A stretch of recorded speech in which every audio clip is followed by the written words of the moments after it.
Depression வந்து இது ஒரு மிகப்பெரிய பிரச்சனை.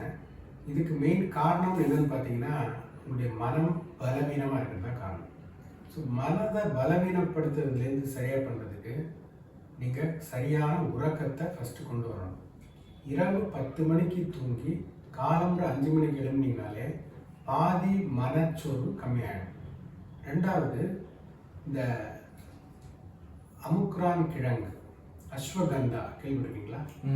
அதோட பொடி வந்து 2 டீஸ்பூன் 2 வேளை பாலில் கலந்து சாப்பிட்டீங்கனாலே உங்களுக்கு டிப்ரெஷன், ஆங்ஸைட்டி கம்மியாயிடும்.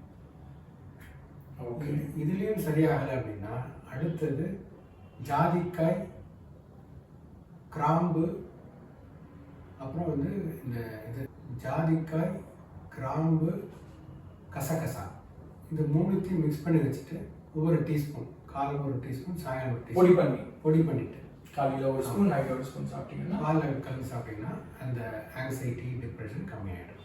Thanks doctor, thanks for explaining it. So இதை பற்றின இந்த நம்ம செய்யக்கூடிய ட்ரீட்மெண்ட்ஸ் பற்றியோ இல்லாட்டி மேலும் உங்களுக்கு வேறு ஏதாவது தகவல் தேவைன்னா கீழே கொடுக்கப்பட்டிருக்கக்கூடிய என்னுடைய ஃபோன் நம்பரை நீங்கள் காண்டாக்ட் பண்ணலாம். இல்லாட்டி என்னுடைய clinic Ayu wellness clinic 103 first floor, Eldam square, 167 Eldams road, ஆழ்வார்பேட்டையில் இருக்கக்கூடிய கிளினிக்கு வந்து நீங்கள் என்ன கன்சல்ட் பண்ணலாம். கன்சல்டேஷன் பண்ணுவதற்கு முன்பாக தயவு செஞ்சு கீழே கொடுக்கப்பட்டிருக்கிற நம்பருக்கு ஃபோன் பண்ணி அப்பாயின்மெண்ட் ஃபிக்ஸ் பண்ணிட்டு வாங்க. மிக்க நன்றி.